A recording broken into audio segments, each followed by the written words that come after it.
membayangkan gimana rasanya hidup di zaman dulu, waktu belum ada listrik, belum ada HP, bahkan belum ada tulisan sama sekali.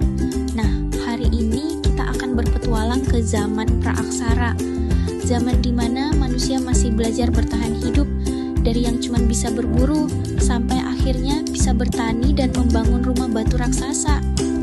Petualangan kita dimulai di zaman Paleolitikum atau zaman batu tua. Waktu itu manusia hidup nomaden, artinya mereka sering berpindah-pindah tempat kayak backpacker zaman dulu. Mereka tinggal di gua, makan dari hasil berburu hewan, dan mencari buah-buahan di hutan.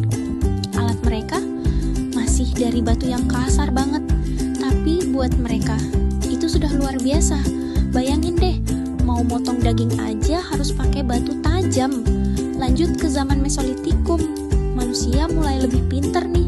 Mereka udah bisa bikin alat dari batu yang lebih halus, mulai mengenal perahu kecil, dan bahkan bercocok tanam sederhana.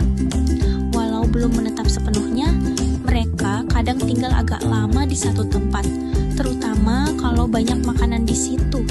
Keren, kan? Bisa dibilang mereka mulai ngerti konsep staycation duluan. Nah, ini dia yang disebut revolusi Neolitikum. Di zaman Neolitikum, manusia sudah hidup menetap. Mereka mulai menanam padi, memelihara hewan, dan bikin alat dari batu yang diasah halus. Bisa dibilang, ini awal mula kehidupan desa yang kita kenal sekarang. Rumah sederhana, sawah hijau, dan kerja bareng-bareng. Oh iya, di zaman ini manusia juga mulai mengenal pertukaran barang alias barter. Bayangin kalau kamu mau permen tapi nggak punya uang, tukar aja sama mainanmu. Masuk ke zaman Megalitikum. Sekarang manusia makin kreatif. Mereka bikin bangunan dari batu besar kayak menhir, dolmen, sarkofagus, dan punden berundak. Tapi bukan buat rumah loh. Semua itu dibuat sebagai tempat penghormatan roh nenek moyang. Keren banget kan? Artinya manusia mulai punya rasa percaya dan spiritualitas. Tanda bahwa mereka makin berpikir maju. Lanjut ke zaman perundagian. Nah, di masa ini manusia sudah kenal logam seperti perunggu dan besi. Mereka bikin peralatan yang kuat, mulai dari pisau, kapak, sampai perhiasan. Bahkan mereka juga mulai punya pembagian kerja dan mengenal gotong royong. Jadi kalau zaman sekarang ada kepala desa, dulu juga sudah ada pemimpin mereka sendiri. Sekarang kita bicara soal manusia purba di Indonesia.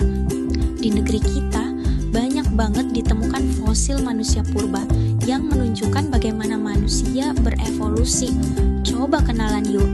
Ada Meganthropus paleojavanicus, manusia bertubuh besar dengan rahang kuat. Mereka makan tumbuhan dan hidup sederhana banget. Lalu ada Pithecanthropus erectus, manusia kera yang udah bisa berjalan tegak. Mereka jago berburu dan hidup berkelompok. Selanjutnya Homo soloensis dan Homo wajakensis, dua manusia purba dari Jawa yang otaknya lebih besar dan udah mulai punya budaya. Dan akhirnya muncul Homo sapiens, yaitu manusia cerdas seperti kita sekarang. Mereka bisa berpikir, berbahasa, membuat seni, dan punya kepercayaan. Bayangin perjalanan panjang itu teman-teman. Dari yang cuma bisa berburu, sekarang kita bisa bikin robot dan jelajah luar angkasa. Jadi dari zaman batu sampai zaman logam, manusia terus belajar, berinovasi, dan berkembang. Semuanya dimulai dari keingintahuan dan kerjasama. Dua hal yang juga bisa kita lakukan sekarang. Jadi kalau kamu suka belajar hal baru, suka mencoba hal lain, dan gak gampang menyerah, kamu udah jadi bagian dari perjalanan manusia hebat itu. Ayo, terus belajar, terus penasaran, dan siapa tahu kamu yang akan menulis sejarah berikutnya.